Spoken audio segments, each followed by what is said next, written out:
নমস্কাৰ এই মুহূৰ্ততে এই পৰিস্থিতি অসমবাসী ৰাইজেখনে কেইবাটাও গুৰুত্বপূৰ্ণ খবৰ অসমৰ লাখ লাখ ধনী দুখীয়া পৰিয়ালৰ বাবে এটা ডাঙৰ খবৰ তাত আশা কৰ্মী অংগনবাদী কৰ্মীৰ লগতে ৰান্ধনীৰ বাবে এটা ভাল খবৰ তেওঁলোকৰ দৰমহা বৃদ্ধি কৰিব বুলি ঘোষণা কৰিছে লগতে ৰেচন কাৰ্ড থাকিলে লাভ কৰিব চৰকাৰী ঘৰ বন্ধুসকল অসমত আৰু কেঁচা ঘৰ নাথাকে নতুনকৈ চৰকাৰী ঘৰ ক'ত কেনেকৈ আবেদন কৰিব সবিশেষ জানিব এইটো ভিডিঅ'ৰ মাধ্যমত লগতে পিএম কিষাণ যোজনা 19 নম্বৰ কিস্তিখন কেতিয়া দিব আৰু কোনে কোনে লাভ কৰিব আৰু 19 নম্বৰ কিস্তিখন লাভ কৰিব হ'লে আপোনালোকে 7টাকৈ বিশেষ কাম কৰিব লাগিব গতিকে ভিডিঅ'টো সম্পূৰ্ণকৈ চাওক আৰু ভালদৰে বুজি লওক লগতে মুখ্যমন্ত্ৰী ডক্টৰ হিমন্ত বিশ্ব শৰ্মা আজি কেইবাটাও বৃহৎ মন্তব্য কৰিলে গতিকে ভিডিঅ'টো সম্পূৰ্ণ চাওক আৰু ভালদৰে বুজি লওক তো বলক ভিডিঅ'টো আৰম্ভ কৰোঁ আৰু আজিৰ প্ৰথমটো খবৰ হৈছে ৰাজ্যৰ লাখ লাখ মহিলাৰ বাবে এটা ভাল খবৰ আশা কৰ্মী অংগনবাদী কৰ্মীৰ লগতে ৰান্ধনীৰ বাবে এটা ভাল খবৰ তেওঁলোকৰ দৰমহাটো বৃদ্ধি কৰিব আপডেটটো এবাৰ চাই লওক অংগনবাদী কৰ্মী ৰান্ধনী আশা কৰ্মী সহায়িকাৰ বাবে এটা ভাল খবৰ তেওঁলোকৰ এই দৰমহা বৃদ্ধি পাব বুলি মুখ্যমন্ত্ৰী ডক্টৰ হিমন্ত বিশ্ব শৰ্মাই ঘোষণা কৰিছে লগতে ভাল খবৰ আহিল যিসকলে অংগনবাদী কৰ্মী বা ৰান্ধনী আশা কৰ্মী আৰু শীঘ্ৰে মাননি বৃদ্ধি পাব অংগনবাদী ৰান্ধনী আশা কৰ্মীসকলৰ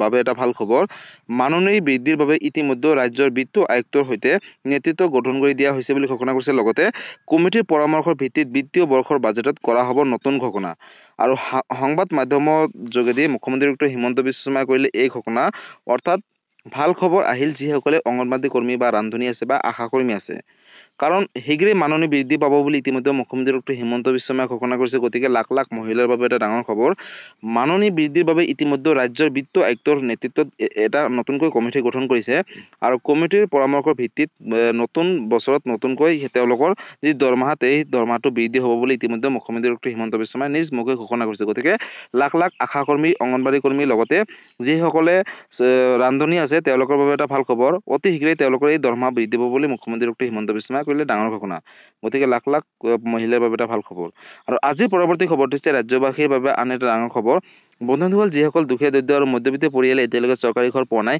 ক'ত কেনেকৈ আবেদন কৰিব লাগিব কোনে কোনে লাভ কৰিব নতুন এটা আপডেট আহিছে আপডেটটো এবাৰ প্ৰথমতে চাই লওক অসমত আৰু নাথাকে কেঁচা ঘৰ কোনে কোনে লাভ কৰিব চৰকাৰী পকী ঘৰ অৰ্থাৎ কোনে কোনে যোগ্য হ'ব কেনেদৰে লাভ কৰিব ৰাজ্যৰ চৰকাৰী ঘৰ নোপোৱা লাখ লাখ লোকৰ বাবে ডাঙৰ সিদ্ধান্ত গ্ৰহণ কৰিলে চৰকাৰে লগতে শীঘ্ৰে সাজু কৰক আপোনালোকৰ নথিপত্ৰ কাৰণ অনলাইনৰ মাধ্যমতো আবেদন কৰিব পাৰিব অফলাইনৰ মাধ্যমতো আপোনালোকে আবেদন কৰিব পাৰিব নতুনকৈ 3,88,000 লোকে পাব চৰকাৰী পকী ঘৰ আৰু প্ৰধানমন্ত্ৰী গ্ৰামীণ আৱাস যোজনাৰ ঘৰ নোপোৱাসকলৰ বাবে এটা ডাঙৰ সিদ্ধান্ত গ্ৰহণ কৰিছে চৰকাৰে লগতে শীঘ্ৰে সকলো হিতাধিকাৰীসকলে লাভ কৰিব এই আৱাস যোজনাৰ অধীনত চৰকাৰী পকী ঘৰ বন্ধুসকল তালিকাত নাম থকাৰ পিছতো যদি আপুনি ঘৰ পোৱা নাই তেনেহ'লে এতিয়াৰ পৰা কোনো ধৰণৰ চিন্তা কৰিব নালাগে কাৰণ সকলো যোগ্য দৰিদ্ৰ হিতাধিকাৰীসকলে ঘৰ পোৱাটো এতিয়াৰ পৰা নিশ্চিত কৰিছে চৰকাৰে যিহেতু ইয়াৰ বাবে কোনো মধ্যভোগীয়ে ঘৰ কৰ্তন অথবা ঘৰ সৰলকি কৰিব নোৱাৰিব PMAYGকে ধৰি গ্ৰামীণৰ সকলো আঁচনিৰ বাবে এতিয়াৰ পৰা বাধ্যতামূলক ABPS ধন ল'বৰ বাবে ডিবিটিৰ জৰিয়তে একত্ৰিত কৰিব লাগিব ABPS আৰু এই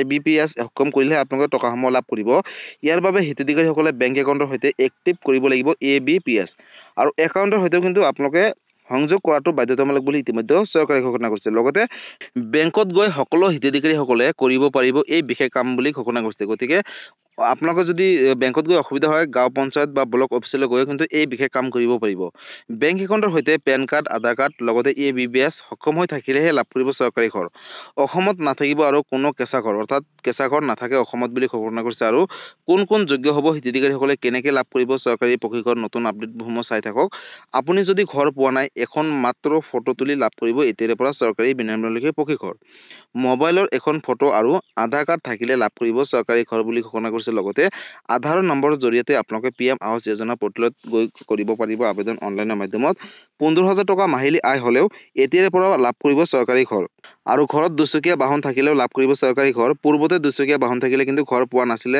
এতিয়াৰ পৰা পাব লগতে 5 একৰ পৰ্যন্ত মাটি থাকিলেও এতিয়াৰ পৰা দিব বিনামূলীয়াকৈ ঘৰ পূৰ্বতে কিন্তু দিয়া নাছিলে চৰকাৰী ঘৰ নোপোৱা লাখ লাখ লোকৰ বাবে আকৌ এটা ডাঙৰ খবৰ দিলে চৰকাৰে গতিকে যিসকল দুখীয়া দৰিদ্ৰ পৰিয়ালে এতিয়ালৈকে পোৱা নাই তেওঁলোকৰ বাবে এটা ভাল খবৰ ৰাজ্যত অৰ্থাৎ অসমত 3,88,000 লোকে পাব চৰকাৰী ঘৰ যদি আপোনালোকৰ যোগ্য পৰিয়াল হয় যদি প্ৰধানমন্ত্ৰী গ্ৰামীণ আৱাস যোজনাৰ অধীনত চৰকাৰী ঘৰ আবেদন কৰে তেনেহ'লে লাভ কৰিব আৰু শীঘ্ৰে যিসকলে যোগ্য পৰিয়াল আছে তেওঁলোকক এই চৰকাৰী ঘৰ দিব কাৰণ অসমত নাথাকে কোনো ধৰণৰ কেঁচা ঘৰ আৰু তালিকাত নাম আহিলে আপোনালোকৰ বেংক একাউণ্টত সোমাব ধন তাৰ বাবে আপোনালোকৰ বেংকৰ লগত আধাৰ কাৰ্ডটো লিংক ৰাখিব লাগিব অৰ্থাৎ ডিবিটিৰ জৰিয়তে এই টকাসমূহ প্ৰেৰণ কৰিব লগতে আপোনালোকে যদি আবেদন কৰিব হয় তেনেহ'লে ৰেচন কাৰ্ড থকাটো বাধ্যতামূলক ৰেচন কাৰ্ড আধাৰ কাৰ্ড থাকিলে আপোনালোকে নতুনকৈ চৰকাৰী ঘৰ আবেদন কৰিব পাৰিব চৰকাৰী ঘৰ আবেদন কৰিব হ'লে আপোনালোকে অনলাইনৰ মাধ্যমত কৰিব পাৰিব অথবা আপোনালোকে ব্লক অফিচলৈ গৈ বা পঞ্চায়তত গৈ কিন্তু আপোনালোকে অনলাইনৰ মাধ্যমত অফলাইনৰ মাধ্যমত দুয়োটা পদ্ধতিৰে কৰিব পাৰিব।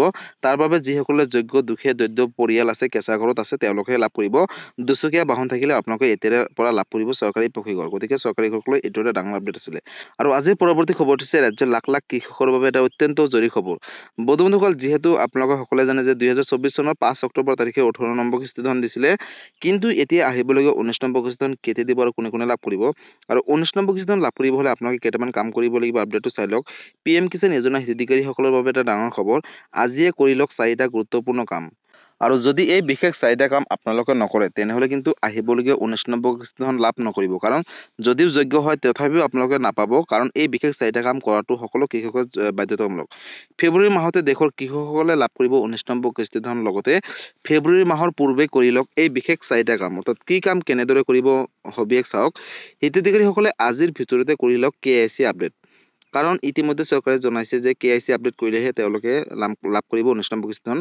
KYC আপডেটৰ বাবে CSC চেণ্টাৰত গৈ আপডেট কৰিব পাৰিব বা ঘৰতো বহি আপোনালোকে আপডেট দিব পাৰিব KYCৰ কামসমূহ। pmkisan.government.in ৱেবছাইটত ঘৰত বহিয়ে কৰিব পাৰিব আপডেট। আৰু যদি অসুবিধা হয় CSC চেণ্টাৰলৈ যাব। হিতাধিকাৰীসকলে খোলা ৰাখিব লাগিব বেংক একাউণ্টৰ DBD। আৰু DBD মাধ্যমত খোলা ৰাখিলেহে পাব টকা। DBD অন কৰিবৰ বাবে যোগাযোগ কৰক আপোনালোকে বেংক বিষয়ৰ সৈতে, অৰ্থাৎ আপোনালোকে যোনটো বেংকৰ ব্ৰাঞ্চ আছে তাতে যোগাযোগ কৰিব। কৃষকৰ কৃষিভূমি পুনৰীক্ষণ কৰাটো বাধ্যতামূলক। এই কাম কৰিবৰ বাবে আজিয়ে যাওক চক্ৰ বিষয়ৰ কাৰ্যালয়লৈ। লগতে PM কিষাণ যোজনা হিতাধিকাৰীসকলে বেংকৰ সৈতে আজিয়ে লিংক কৰক আধাৰ কাৰ্ড। আৰু আধাৰ কাৰ্ড লিংক থাকিলে এই টকাসমূহ লাভ কৰিব। আপডেট হৈ থকা আধাৰ কাৰ্ডে লিংক কৰিব পৰা হ'ব একাউণ্টৰ সৈতে। গতিকে লাখ লাখ কৃষকৰ বাবে এটা ডাঙৰ খবৰ। বন্ধুসকল, যদি আপুনি এজন যোগ্য কৃষক হয় তেনেহ'লে আপোনালোকে আহিবলগীয়া 19 নম্বৰ কিস্তি ধন পোৱাৰ আগতে এই বিশেষ 4টা কাম কৰিব লাগিব। যদি এই 4টা বিশেষ কাম নকৰে তেনেহ'লে কিন্তু আপোনালোকে যোগ্য পৰিয়াল হ'লেও বা যোগ্য কৃষক হ'লেও আহিবলগীয়া 19 নম্বৰ কিস্তি ধন লাভ নকৰিব। আৰু ইতিমধ্যে কেন্দ্ৰীয় চৰকাৰে কৃষকসকলৰ মাজলৈ আহ্বান জনাইছে যে আপোনালোকে KYC সমূহ কমপ্লিট কৰিব লাগিব, যিহেতু আপোনালোকে যোগ্য কৃষক হয়। আৰু পূৰ্বৰ দৰে নহয়, এতিয়া PM কিষাণ যোজনাক লৈ নতুন নতুন আপডেট আহিছে আৰু নতুন এটা লিষ্ট প্ৰকাশ কৰিছে। আপোনালোকে সেইখন লিষ্টতে চাই ল'ব আপোনালোকৰ নামসমূহ আছেনে নাই। যদি আছে তেনেহ'লে আপোনালোকে লাভ কৰিব আহিবলগীয়া 19 নম্বৰ কিস্তি ধন। তাৰ বাবে আপোনালোকে KYC কৰাটো বাধ্যতামূলক। বেংকৰ লগত আধাৰ কাৰ্ডটো লিংক ৰাখিব। লগতে আপোনালোকে মাটিৰ জমাবন্দীখিনি আপডেট ৰাখিব। আৰু যদি এই সবিশেষ কামখিনি আহিবলগীয়া 19 নম্বৰ কিস্তি ধন পোৱাৰ আগতে এই বিশেষ কামকেইটা কৰি লয় তেনেহ'লে কিন্তু আপোনালোকে লাভ কৰিব আহিবলগীয়া 19 নম্বৰ কিস্তি ধন। আৰু এই কথা ইতিমধ্যে চৰকাৰে ঘোষণা কৰিছে। গতিকে লাখ লাখ কৃষকৰ বাবে এটা অত্যন্ত জৰুৰী খবৰ। গতিকে বন্ধুসকল, PM কিষাণ যোজনাক লৈ এইটো এটা ডাঙৰ আপডেট আছিলে। যদি PM কিষাণ যোজনাক লৈ কিবা সুধিবলগীয়া বা আপোনালোকৰ জানিবলগীয়া আছে আপোনালোকে মোক কমেণ্ট কৰি জনাব। মই নিশ্চয় ৰিপ্লাই দিবলৈ চেষ্টা কৰিম। গতিকে বন্ধুসকল, আজি আছিলে এইটো এটা ইনফৰ্মেটিভ ভিডিঅ' আৰু গুৰুত্বপূৰ্ণ খবৰ। ভিডিঅ'টো চাই কেনেকুৱা পালে, যদি ভাল পালে চেনেলটো নতুনকৈ আছে চেনেলটো ছাবস্ক্ৰাইব কৰিব, লাইক কৰিব। কিবা সুধিবলগীয়া বিশেষ জানিবলগীয়া আছে আপোনালোকে মোক কমেণ্ট কৰি জনাব। মই নিশ্চয় ৰিপ্লাই দিবলৈ চেষ্টা কৰিম। আৰু এই ভিডিঅ'টো আপোনালোকে ক'ৰ পৰা চাই আছে সকলোৱে কমেণ্ট কৰি জনাব। লগতে যদি এই ভিডিঅ'টো আপোনালোকে ফেচবুক পেজৰ পৰা চাই আছে তেনেহ'লে ফেচবুক পেজটো ফ'ল' কৰিবলৈ নাপাহৰিব। লগতে ফেচবুক পেজৰ পৰা সকলোৰে মাজলৈ শ্বেয়াৰ কৰি দিব। ধন্যবাদ। জয় আই অসম।